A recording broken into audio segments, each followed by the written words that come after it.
All right, man, let's face the facts here. I am a super Power Rangers fan. I was born in the 90s, like early 90s. So Power Rangers, gargoyles, things that transform, Transformers, Animorphs, that was all my type of thing. SSSS DYNAZENON, I think I said that correctly, SSSS DYNAZENON, is nothing short of just anime Megazords, right? Anime Power Ranger Megazords, right? What's going on, everybody? xDomoSenpaix here, and we're here to talk about the first episode of SSSS DYNAZENON. I'm just gonna call this DYNAZENON. Initially, I went into this with a little bit of fear. I went in there with a little bit of fear because Studio Trigger has never done anything right, in my opinion. They start off really good with an anime. It starts off awesome, and then by the end, it just turns into shit.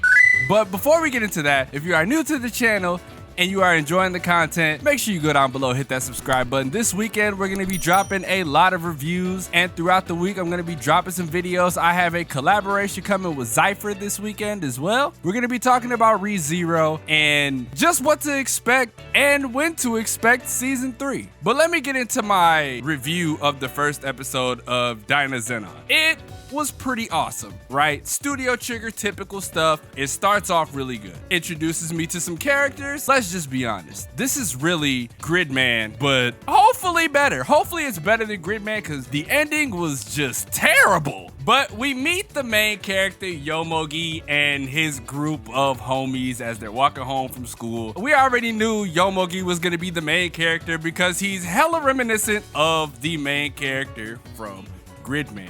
Just a little loser who doesn't know too much, but is going to eventually befriend the heroine of the series, and you know how that goes for Studio Trigger. Yomogi then runs into a starving Galma who calls himself a kaiju user. This man, Yomogi, trips balls, right? He's like, all right, yeah, kaiju user, yeah, that's pretty funny. Let me go ahead and get the hell out of here because you make absolutely no sense. Galma tells him, I'm gonna repay you someday.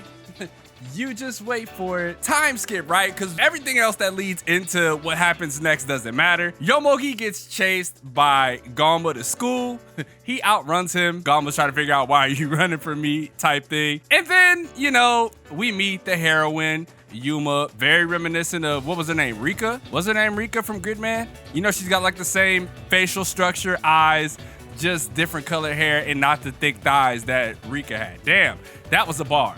Disregard that. Everybody thinks Yume is a hoe. That's what the that's what the reputation for her is. She just asks dudes out and then, leaves them. That's what people think, but she considers that there is something wrong with her. That's what she thinks. She thinks something's wrong with her. Her sister apparently died, and the family is having a hard time coping with that, so Yume is having a very, very hard time coping with her death still. I think that's something that Yomogi is gonna fix later on, but that is to be determined. Because to be honest, I don't even know if I'm gonna continue watching this. Like, if it gets trash, like the typical Studio Trigger animation does, it usually becomes trash.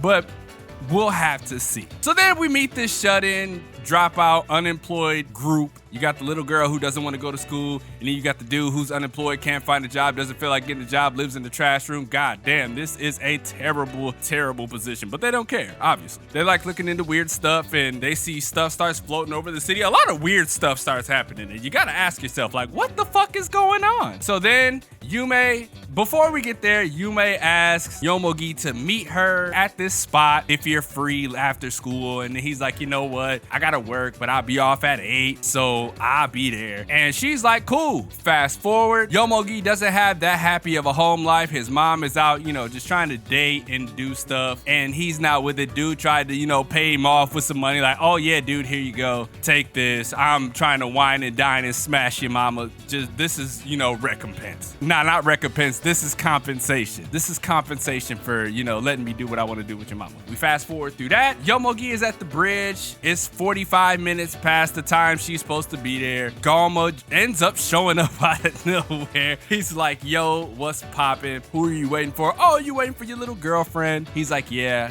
She was supposed to be here a while ago. Galma finds that out on his own. And then Galma goes searching for her, finds her over on the bridge, just watching this guy waiting. Watching our homie Yomogi waiting. And he he gets angry and he's like, yo, what the fuck? Why ain't you there? You supposed to be there chilling with Yomogi. You told him you'll meet him. You can't break promises. And then they get into this whole spiel about, you know, there's 3 things you can't break. It's love and promises and whatever. And all of a sudden, this kaiju appears out of nowhere. And then Garma's like, ha, I'm a kaiju user. Attempts to try to summon him by throwing up the alien V thing. You know, I don't know if you've ever listened to Neptunes, but that was like Pharrell's thing back in the day. That's besides the point. They summon this Megazord.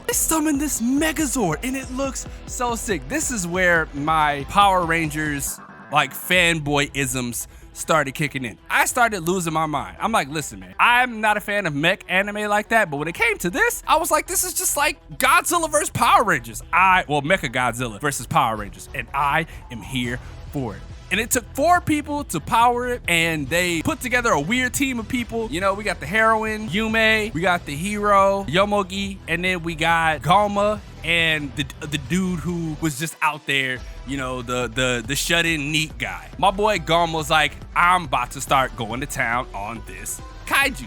So they start boxing. And then this kaiju just happens to go from looking like Godzilla to growing a snake head. Call him King Ghidorah, if you will. Galma's like, we're gonna transform too, and we turn into like fucking Tyrannosaurus Rex with wings, Megazord. It was pretty tight. The fight didn't last long. They beat the shit out of that kaiju, sent it back to wherever it came from. They destroyed it. Pretty much the episode ends on Yomogi asking Yume if she's all right, and then she just looks back like, man, there's something wrong with me, and the episode ends. I'm pretty pumped, to say the least. I'm pretty pumped for the next few episodes, but I am still walking in there with the thought in the back of my mind, like this is a Studio Trigger anime and they will trigger it up at some time. Will I be a bit hopeful? Absolutely. We'll look forward to it, but I'm not putting all my eggs in one basket because this can be dropped at the drop of a dime. This first episode was rather enjoyable. I'll give it a 4 thumbs up out of 5. What did you think of the first episode of SSSS DYNAZENON? Were you thrilled? Or was it like whatever to you? Let me know in the comment section below. Also, if you'd like to watch my videos on all the other anime that's gonna be coming out this year, make sure you guys subscribe down below. Stay tuned. We're trying to get back to 3,000, baby. Let's make it happen. But that's my review for the first episode. So as always, it's your boy, xDomoSenpaix, and I will see you guys in the next one.